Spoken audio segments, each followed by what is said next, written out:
Shalom Aleichem, everybody. Hope all is well. In this video, we're going to be discussing the 7 laws of Noach, a very, very important video.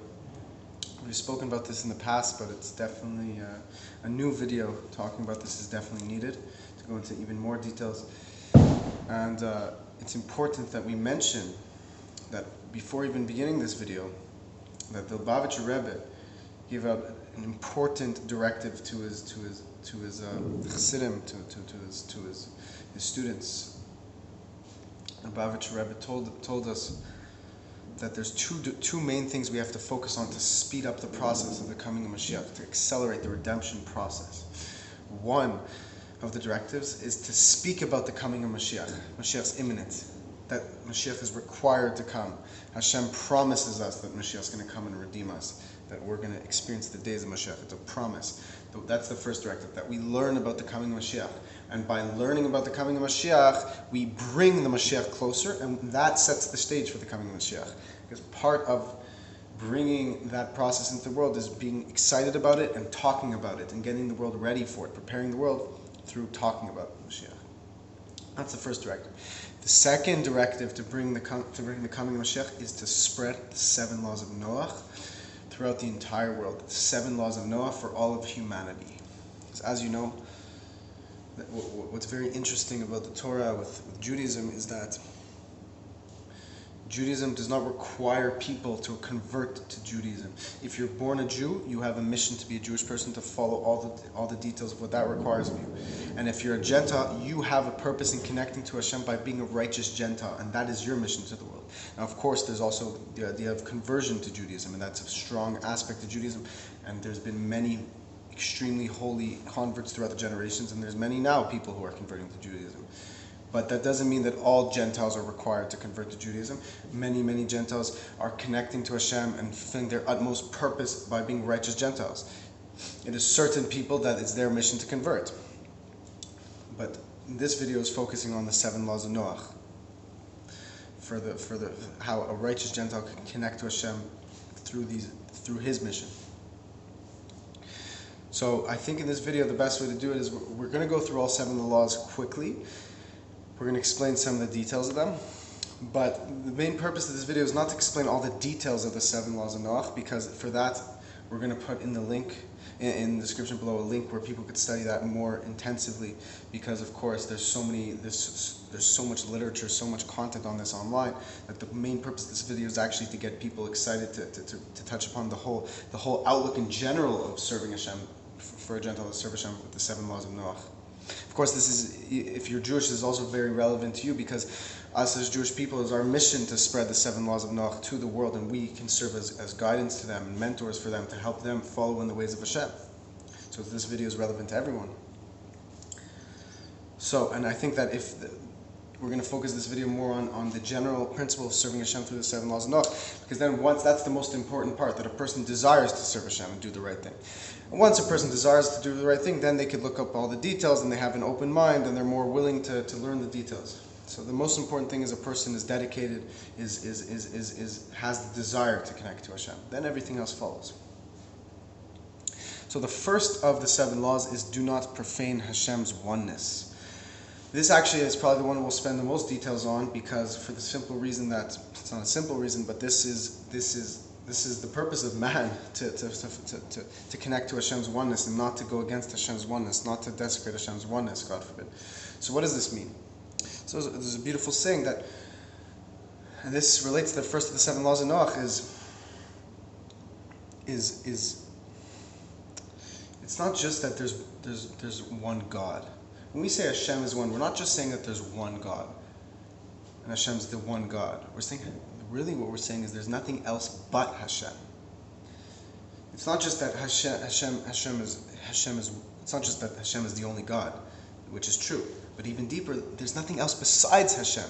Even we experience ourselves as independent existence, and we experience ourselves as something and Hashem as something separate, that's only because Hashem makes the world in that miraculous way that we feel our own presence. But really, it's an illusion. There's nothing other than Hashem. And through us connecting to that in this physical world, that fulfills that fulfills the purpose of man. To be, yes, we're in a physical body. Yes, we feel ourselves as separate, but we recognize and we appreciate and we connect to the fact that there's nothing other than Hashem. That, of course, this we can carry on forever. But this is the first law, and this is really the purpose of man. The second of the 7 laws is do not curse Hashem. So, of course, this is the simple meaning. Of course, a person should never, chas v'shalom, God forbid, ever say something negative with Hashem's name or anything like that. And of course, these laws are somewhat vague, because there's so many sub-laws that are divided from these laws, so many sub-laws within these laws, that there's many more than, of course, 7 laws of Noah. There's an unbelievable amount of laws that are under the category of these 7 general laws. And that's why in this video, of course, won't include all those details. That's why if a person could look in the link that I'm going to put in the description, and also search online 7 laws of Noah. Make sure that the source that you're getting from is a good source, but there's a lot of content out there. The next law is do not murder.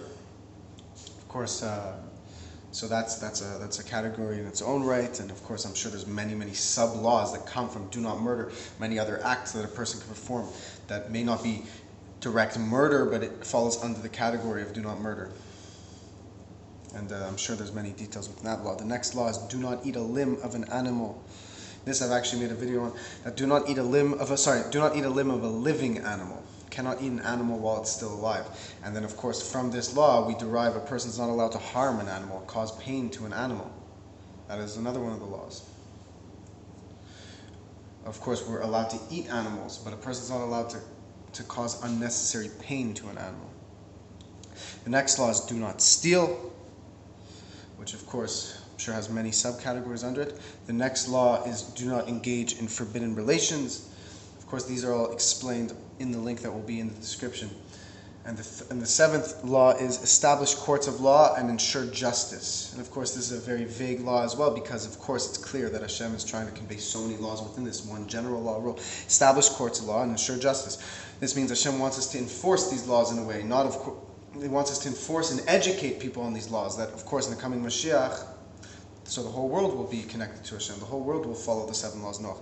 But meaning from this law, establish courts and laws, courts of law and ensure justice, means we have to enforce and educate these laws to the world. How can we do that? Of course, a beautiful way to do this, in my opinion, in my humble opinion, the greatest way to spread the 7 laws of Noah would be to, God willing, when schools will teach children the 7 laws of Noah. And then, of course, we know education is the youth is the future.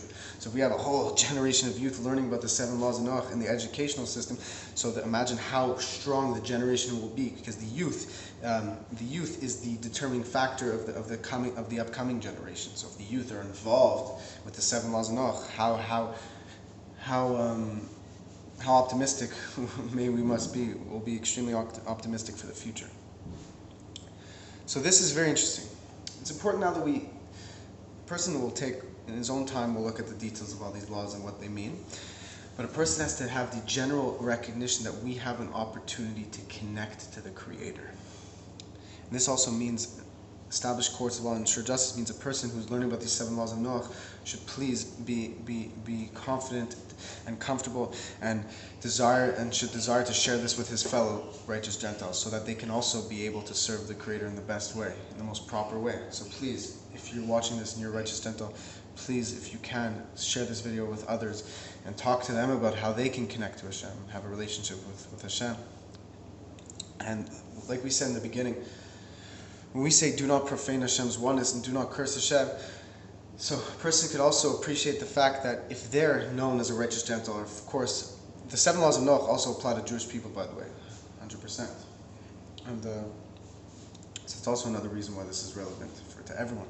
And so this is why a person can appreciate from the law, do not profane Hashem's oneness and do not curse Hashem, that if a person who is known to be like a God-fearing person and a Jewish person or a righteous Gentile, so they have expectations. They are representing Hashem. So if a person is known as a servant of Hashem and they, God forbid, do something, a non-proper thing, so that is causing harm to Hashem's name, God forbid, because a person looks at this other person looks at this individual and sees them as an example of Hashem, because they're God-fearing people. So they have a responsibility to conduct themselves in the most proper way possible in order to give Hashem a good reputation. So of course this is a positive thing. Whenever, of course, I walk around, I have a kippah on, I'm a religious, observant Jewish person, so people look at me and they see a religious Jewish person. So I have to conduct myself in a way that I'm going to represent Hashem in the proper way. And that's a holy opportunity. Every time people are aware that we're servants of Hashem, we are the ambassadors of Hashem. We are soldiers of Hashem, bringing godliness into the world, trying to eliminate the spirit of impurity from the world, and death. We're trying to get rid of darkness. And with this, we'll merit the coming Moshiach, and we have to be excited and recognize how many Gentiles there are in the world. There are billions of Gentiles who are waiting to be taught the 7 laws of Noach.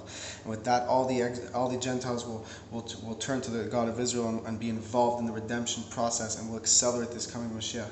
So please, Jew or Gentile, let us all increase in our service of Hashem and spread the 7 laws of Noach to the world. And if you're Jewish, of course, the 7 laws of Noach also apply to you, and you could help share the 7 laws of Noach with the Gentiles around you. And of course, as a Jewish person, the Torah is also is your mission. Everything that I've said about bringing Moshiach applies to a Jewish person in his fulfillment of the Torah, and spreading Torah with his fellow Jews, and educating his children in that way. And in this way, we'll merit the coming of Moshiach, maybe today, where all flesh will see God, as the prophecy says. It says in the days of Moshiach, our flesh will see God. And not just our souls will be aware of God, but our physical bodies will be so refined that they'll experience a revelation of God. May it be today. God bless you all.